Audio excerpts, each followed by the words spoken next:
তুমি নষ্ট হয়ে গেলে পৃথিবীর কিচ্ছু হবে না, তুমি বাদ হয়ে গেল। প্রতিদিন কত মানুষ যে অ্যাক্সিডেন্টে মরে যায়, এতে পৃথিবীর কিচ্ছু হয় না। সূর্য ডুবেই যায়, চাঁদ উঠেই যায়, রাত শেষই হয়ে যায়, দিন শেষই হয়ে যায়, নাকি বলেন না ভাই? বলেন, ছেলেরা বলো ভাই, কিচ্ছু হয় না, কিচ্ছু হয় না।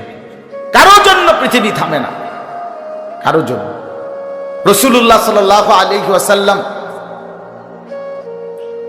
স্পষ্ট হাদিসে আছে, নবীজির একজন ছেলে ইন্তেকাল করছিল, তখন সূর্যগ্রহণ লাগছিল।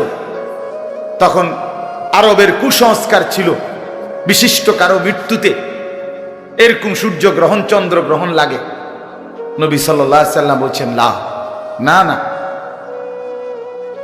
না না না, ইন্না শামসা ওয়াল কামারা লা ইয়াখসিফান লিমাউতি আহাদিন। না বেটা, সূর্য চন্দ্রের মধ্যে গ্রহণ কারো মৃত্যুর কারণে লাগে না, কারো মৃত্যুতে কিছুই থামে না, পৃথিবী চলতেই থাকে, পৃথিবী চলতেই থাকে। চাই সেটা নবীর সন্তান হোক,